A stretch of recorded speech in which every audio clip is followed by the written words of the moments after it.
Okay, here's my videographer for today, my daughter Abi, who is 16 and wanting to learn how to drive. So go ahead, sit down. She's really going to learn to drive on our Mustang, but she dreams about getting to drive this car. So go ahead, pretend you're driving. Make driving sounds. Backfire.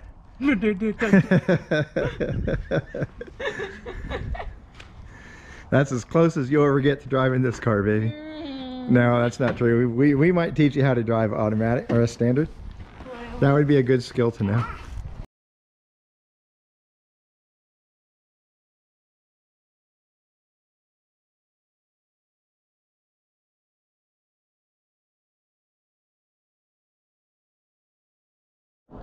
Hey everybody, this is Tesla for Drop Top Tees.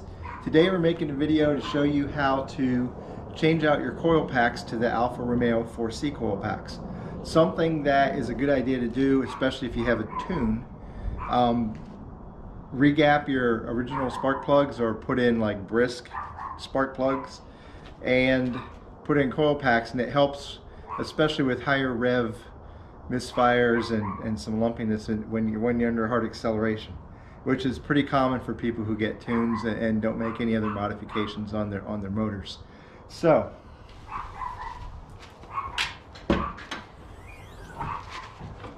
let me show you what we're going to need to do all this. You need a ratchet, a couple extensions, 5/8 inch spark plug, deep socket, 10mm little baby screwdriver, and your coil packs. Here's what they look like. Okay, they come in boxes of 2. So when you order a set and only 2 boxes show up, don't think they did it wrong. There's 2 in each box.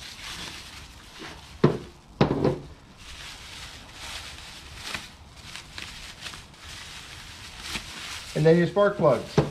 Now I've already gapped mine. If you have a tune on them, these come hopefully gapped at 0.026. However, if you have a tune, you should re-gap them down to 0.024 if they have the NGK originals. I may make another video to show you how easy it is to gap a spark plug, but I'm not doing it in this one. I'm trying to keep these a little shorter. So to begin with, to get to our coil packs, we have to lift off this cover. And you just pop this off. 3 holes, 3 pegs, just lift it up. And we'll set this on to the side because we're not going to need that anymore. Literally, we're not going to need that anymore. I'll show you something here. Because once we do this, we can't put that back on. Here's the Fiat coil packs. These are made by Mopar.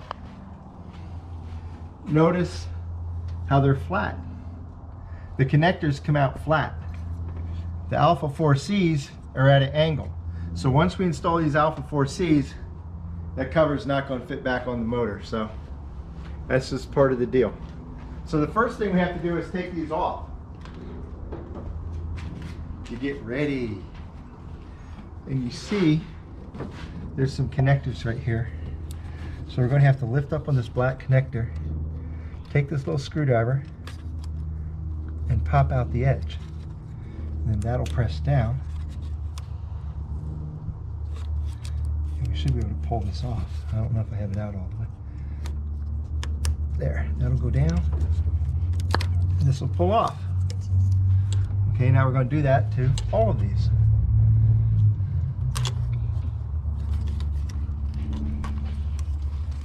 You have to make sure you have both sides out all the way before it'll pop down. Once you press it down, you hear a little click.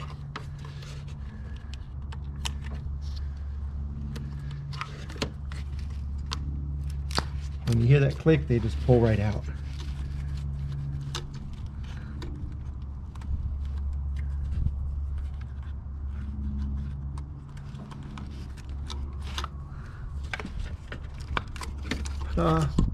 Okay, now in order to get these all the way off, we're going to have to use our 10mm.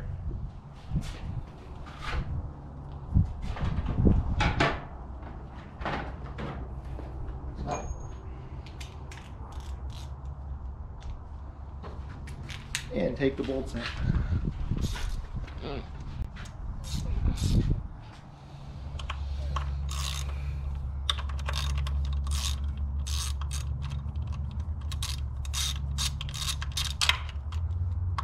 These are pretty long screws or bolts.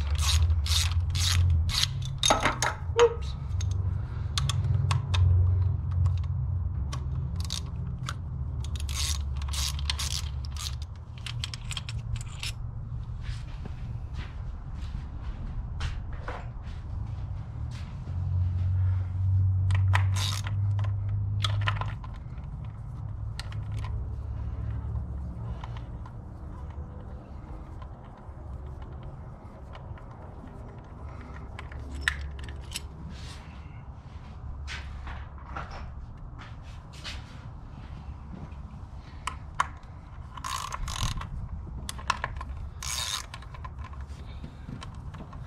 And if I recall, when I was looking up these spark plugs, I didn't go with the brisk because I read a lot of reviews on them that said they were causing problems. I didn't really research it enough, really, because I think the brisks start off gapped at 0.024, but it's recommended if you have a tune to re-gap them to 0.022. Which, if you ever used a gap tool, is pretty much the lowest setting they have. And so some of the problems people were reporting with the brisk spark plugs may have been due to the fact, you can put on me, may have been due to the fact that they have tunes and they didn't re-gap make the gaps smaller in the spark plug, but I'm not certain. I spoke to the guys at Euro Compulsion, and one of the guys that used to do tunes there taught the other tuners how to do it, and now he works in other parts of the store. Said that on his personal Spider, he just goes with the original spark plugs and re-gaps them down to 0.024, and he doesn't have any problem. And he's up to a phase 3 tune. And so I figured, hey, if it's working for him, that's what I'm going to go with. So when I replace the spark plugs, I'm going to put in originals. They say that they're good for about 30,000 miles. I have just over 25,000 miles on our car right now, or just under 25,000 miles. So I figured as long as I'm replacing my Coilpacks, I'll go ahead and change out my spark plugs too, and maybe I lose 5,000 miles of service on them. But when I have one set off, I may as well do it because I'm right there to do it. So kill 2 birds with 1 stone. That way in another 5,000 miles, I don't have to take out my Coilpacks again. So we have everything loose.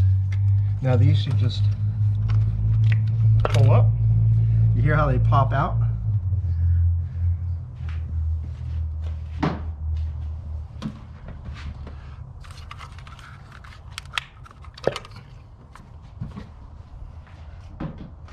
And as you can see, this is almost as hard as it gets.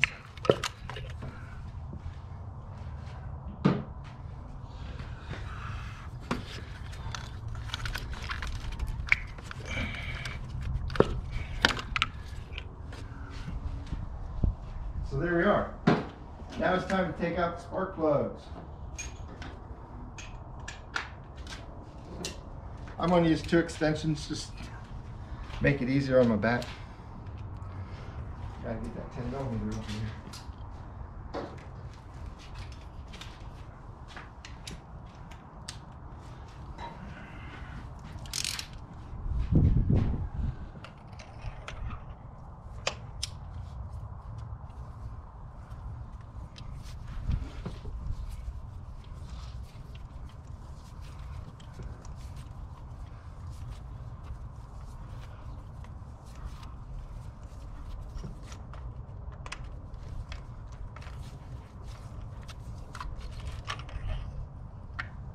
Oh. You have to unscrew them for a while before they pop up.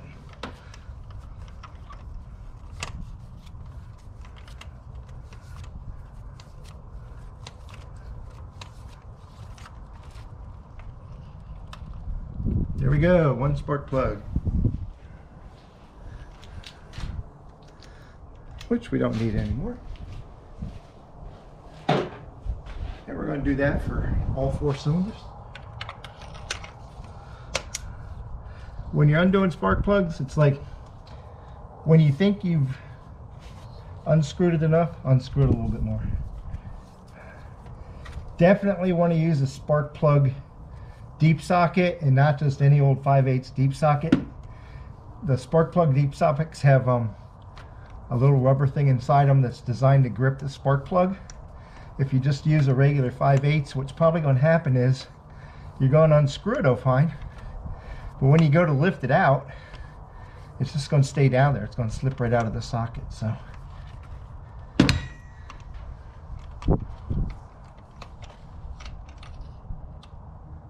ta-da!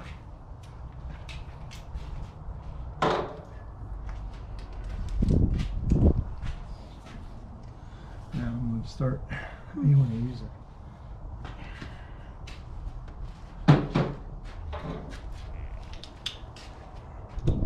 Let me use a smaller ratchet so I don't run into the windshield.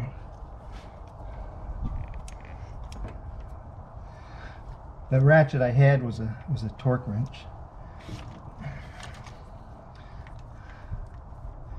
If you're used to putting in spark plugs, when you reseat the new ones, you can you pretty much know by feel how far to tighten them down. Otherwise, if you use a torque wrench, you go to like 12 foot-pounds of torque to know that they're seated right. You don't want to over torque them because you can break them. Let's see if I got it.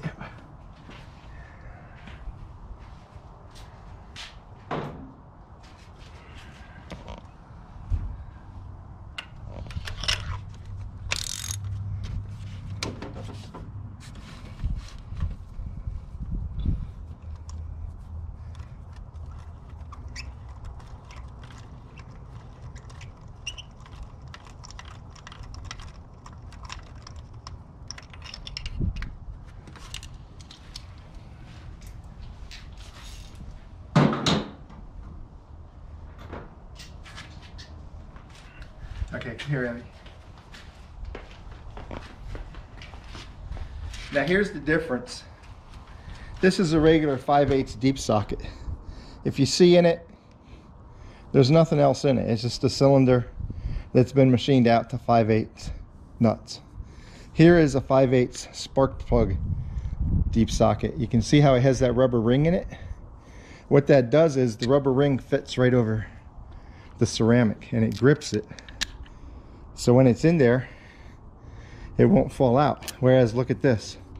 So I'm using the used one. I waited till now to do it. Here's the used one. It doesn't stay in.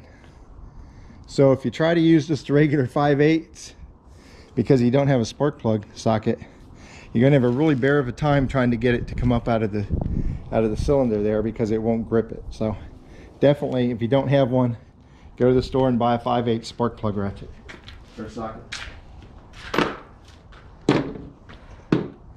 So you got our new spark plugs. Like I said, I've already gapped these down to 0.024. And now we just reverse the process.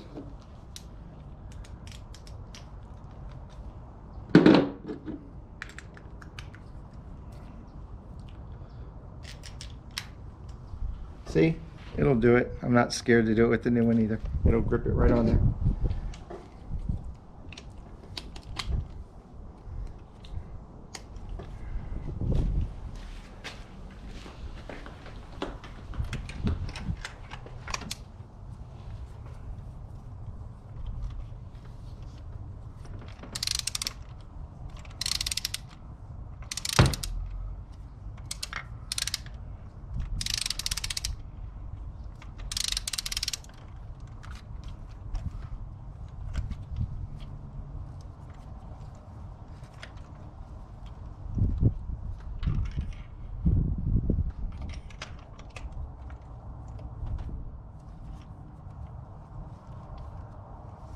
There we go.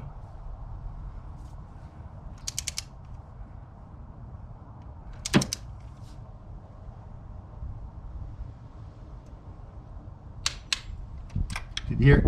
Oh.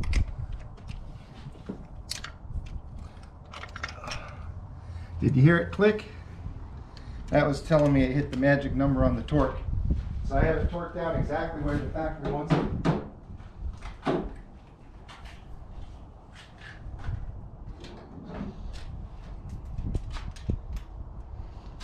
And as you can see, there's a lot of threads on these, so you're going to be cranking your wrench a little bit.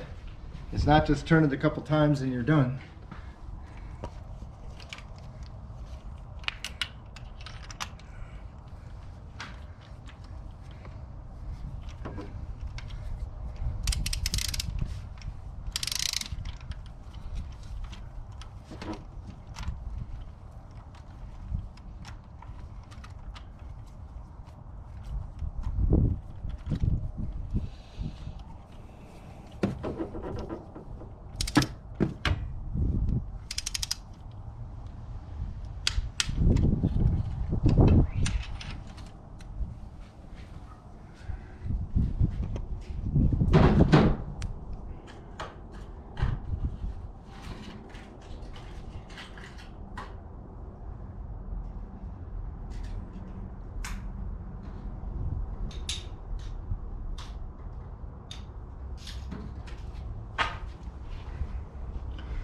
What I want to do for my last two, because I hit up here, is I'm going to crank them down with this shorter handle, and then switch once I feel it. Oops, feel it start to get a little tension.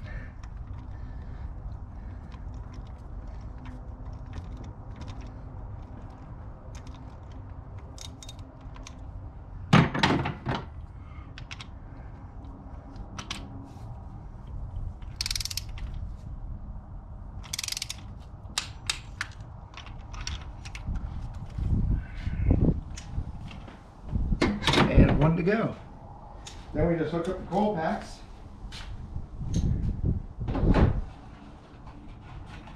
Then it's a good idea to start your car and see if you get a smooth idle and you don't throw any lights, check engine lights. And if there's no check engine lights and it's idle and smooth, successful.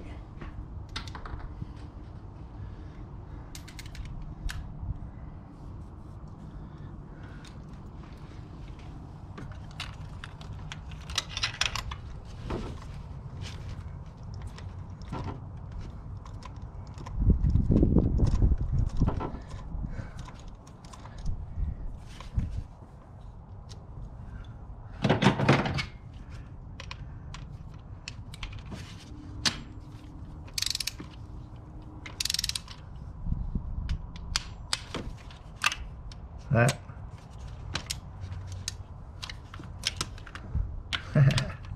All right, come off there.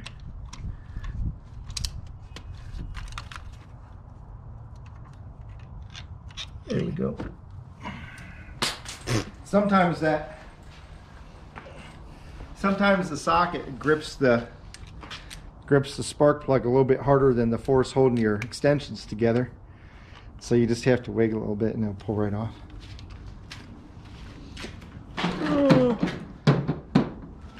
So let's put the Coilpacks in.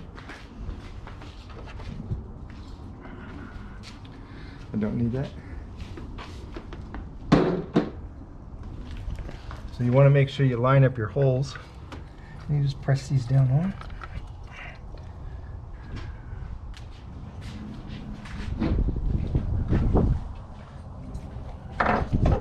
Make sure this hole lines up with the hole that's machined in here, so you'll be able to put your screw in without too much effort.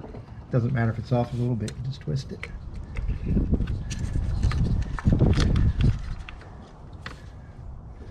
And these just press down over the ends of the spark plugs and deliver the electricity it needs to explode your gasoline or ignite it. Okay.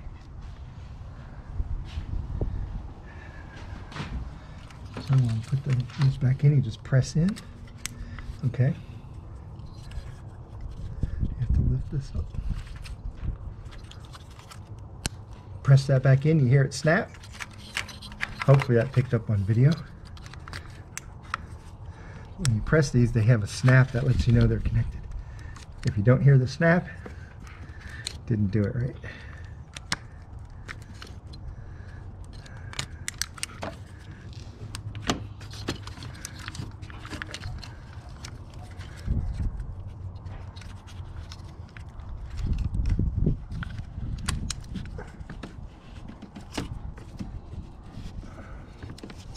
There we go. All of those should be on. Make these down nice and tight, and then we're going to screw them in, and we're done. So we need to go back to our 10mm.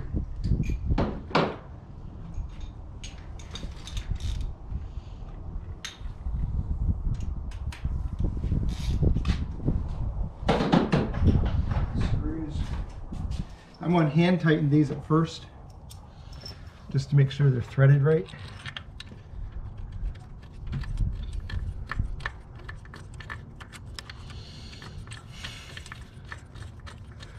And then I'll tighten them down with the ratchet.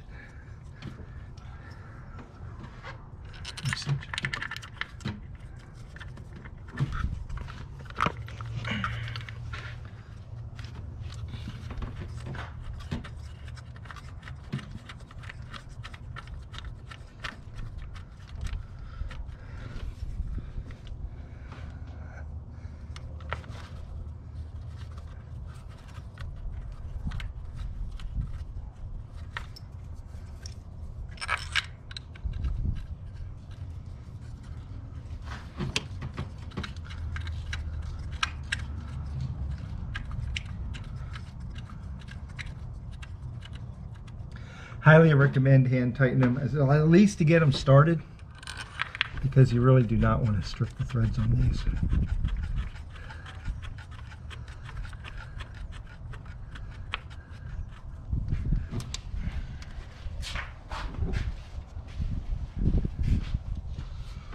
And then we just tighten these down.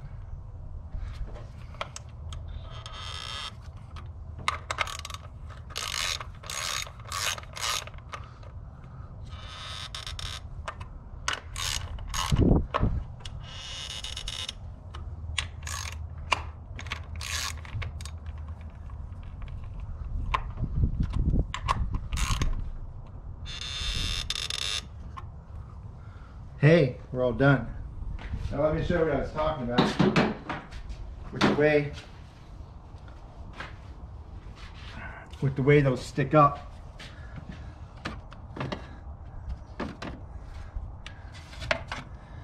There's no way. Did I hit this backwards? No. This should go right here. But it's not going to fit back down on top of them. Okay? It won't go back down on. So you just leave that off. It's not going to hurt anything. Okay, so let's start it and see what happens. You are Back over here. in the passenger side? Huh? No, right here. Right here? Yep.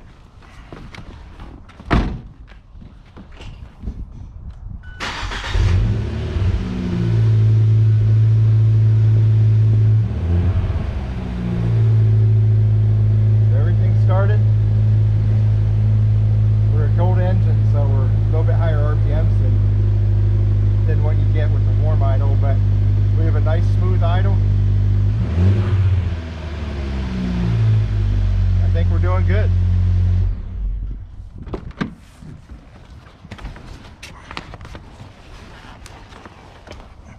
And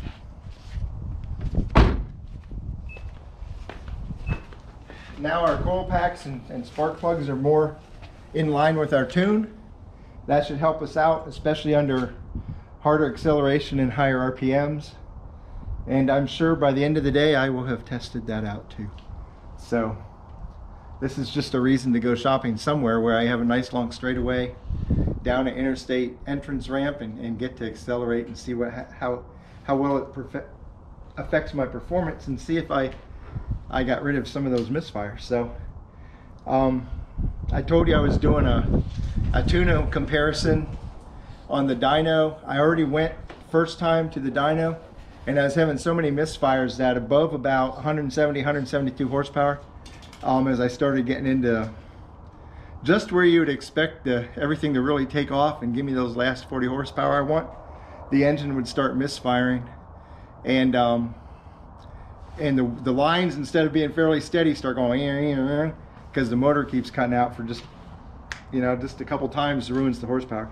So now that I have this done, I'll road test it for a while, and if it seems good, I will go over and dyno it again, and hopefully at that point I can post the results of the dyno and show you how the Eurocompulsion and torque tunes stack up, with the caveat that you got to remember it's very car specific. So you know what's better for one car may not be better for another car. It really comes down to user preference, but at least I can tell you how it worked for me. So again, I'm not a hardcore mechanic. I just do backyard stuff every once in a while, and you saw how quick I was able to do that with just basically simple tools. You don't need a torque wrench. You can do it without a torque wrench and just tighten it by feel. Don't be scared of doing something like this. I mean, you can easily do it in under half an hour. Even filming it and talking and taking my time, we probably did it in about 15 minutes. So it's a very simple thing to do. Makes your engine run better. Highly recommended if you have a tune on it. Have a good day.